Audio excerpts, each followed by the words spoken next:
কোরআনুল কারীমের মধ্যে আছে বন্ধু, আল্লাহ বলছে বন্ধু সব নবীরে আমি নাম ধরে ডাকছি, আপনারে কোনোদিন নাম ধরে ডাকে?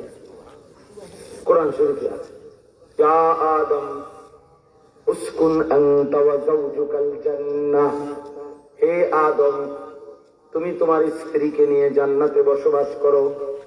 এই যে আদমকে ডাক দিলেন নাম ধরে। নূহ আলাইহিস সালাম আল্লাহকে বললেন, আল্লাহ ছেলেটা ডুবে যায়, আমার সন্তান ছেলেটা তো পানিতে ডুবে যাচ্ছে, কেনান।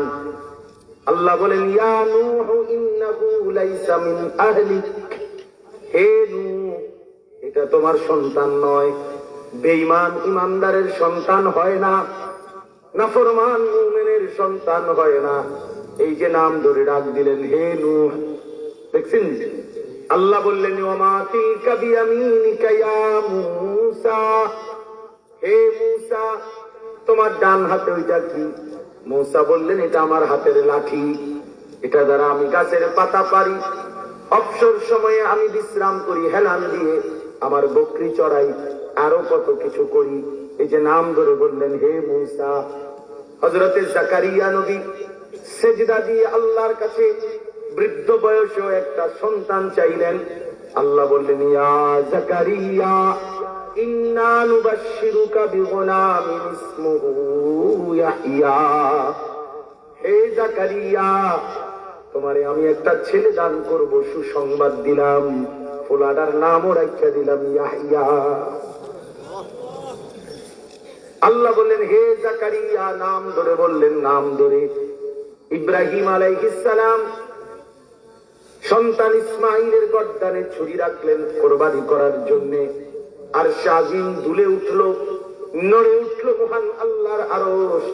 আল্লাহ ডাক দিয়ে বললেন, ওয়া নাদাইনাহু আইয়া ইব্রাহিম কদ সাদ্দাক্তার রুইয়া, হে ইব্রাহিম তুমি তোমার স্বপ্ন বাস্তবায়ন করে ফেলেছো, পাস। আল্লাহ না জবাই বাকিটা লাগবে না, ইব্রাহিম তুমি গোল্ডেন এ প্লাস, তুমি পাস, তুমি পরীক্ষায় পাস করছো।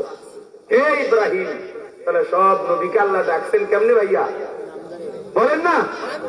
নাম ধরে, নাম ধরে, ইয়া আদম ইয়া নূহ ইয়া মূসা ইয়া ঈসা। এবারে যখন বন্ধুর পালা হইছে, আল্লাহ বলে, বন্ধু সবাই নাম ধরে ধরে ডাকছি, আপনারে কেমনে ডাকি? এমন বন্ধুরে আমি কেমনে ডাকি? নাম ধরে কেমনে ডাকবো বন্ধু? এজন্য পুরা কোরআনুল কারীমের মধ্যে ইয়া মুহাম্মদ এমন কোন শব্দ নাই, হে মুহাম্মদ এমন কোন শব্দ কোরআনে নাই। যতবার আল্লাহ নবীকে ডাক দিয়েছেন বলেছেন, ইয়া আইয়ুহান নাবিয়্যু, হে নবী আমার, ইয়া আইয়ুহার রাসূল, হে রাসূল আমার। নবীজি কম্বল গায়ে দিয়ে শুয়েছেন, আল্লাহ বলছেন, ইয়া আইয়ুহাল মুযাম্মিল, ও কম্বল পরা বন্ধু আমার। চাদর গায়ে নবী হাঁটছেন, আল্লাহ বলেন, ইয়া আইয়ুহাল মুদ্দাসসির, চাদর পরা বন্ধু আমার। নাম ধরে কখনো বলছে চাদর পরা বন্ধু, কখনো বলছে কম্বল পরা বন্ধু, কখনো বলছে নবী আমার, কখনো বলছে রাসূল আমার, এভাবে বলে। তাহলে এই একটা কথাই বলতে চাই যে আল্লাহ তাআলা আমাদের নবী সাল্লাল্লাহু আলাইহি সাল্লামকে ইজ্জত দিয়েছেন অনেক, সম্মান দিয়েছেন অনেক, মর্যাদা দিয়েছেন অনেক। এই মর্যাদার সর্বশ্রেষ্ঠ একটি মর্যাদা হলো মেরাজ। কি? জমিন থেকে আল্লাহ তাআলা মক্কার কুরাইশ কাফেররা দিবা নিশি নবীজির উপরে জুলুম করত, অত্যাচার করত। জুলুম করতে করতে নবীজি একদিন তায়েফ গেলেন। তায়েফের মধ্যে তারা জুলুম অত্যাচার করতে, পাথর মেরে তাড়ায় দিছে। এই তায়েফ থেকে আসার কিছুদিন পরে মক্কার কুরাইশরা বলতে লাগলো, মুহাম্মদ তোমার আল্লাহ কোথায়? তোমারে তো তোমার আল্লাহ তুমি বলো যে মোহাব্বত করে, সম্মান দিছে, কিতা দিছে, কো তোমারে সবাই পাথর মারে, তোমারে বেইজ্জতি করে, তোমার ইজ্জত কোথায়, সম্মান কোথায়? তোমারে তায়েফের বাচ্চারা পর্যন্ত পাথর মারে, তোমার কোনো সম্মান নাই, ইজ্জত নাই। এই ব্যাপকভাবে কাফেররা যখন বলতে লাগছে, তখন কিতাবের মধ্যে আছে মহান আল্লাহ পাক রব্বুল আলামিন এই 11তম বৎসরের লাস্টে তায়েফ থেকে ফিরে আসার পরে মক্কাবাসী যখন বিদ্রুপ আর ব্যঙ্গ বিদ্রুপ খুব বেশি করতেছিল, জুলুম করতেছিল, তখন মহান আল্লাহ জিব্রাইলকে বললেন, জিব্রাইল যাও, জিব্রাইল যাও, আমার দোস্তরে নিয়ে আসো। বন্ধু আমার অনেক দিন অপমান সইছে, আমার বন্ধুর প্রতি ফোঁটা রক্ত আমি দেখছি, প্রতি ফোঁটা চোখের পানি আমি দেখছি, অনেক হইছে, অনেক হইছে, এবার আমার বন্ধুকে আমার কাছে আনো। দুনিয়াবাসী দেখতে চাচ্ছে আমি আমার বন্ধুকে কতটুকু ইজ্জত দেব।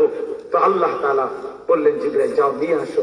তো আর শাহিনী নিয়ে গেছে, আল্লাহ তাআলা নিয়ে কাছে বসাইয়া বলছে, বন্ধু এই আপনারে এখন যেখানে এরা বসাইলাম তার নিচেই গোটা সৃষ্টি আমার, উপরে আমি আল্লাহ, নিচে আমার সব মাখলুক, মাঝখানে আপনি। অতএব এটাই আপনার সর্বশ্রেষ্ঠ মর্যাদা যে আল্লাহর পরেই সৃষ্টির উপরে আপনি সর্বশ্রেষ্ঠ। বাদ আজ খুদা বুজুর্গ তুই কিস্সায়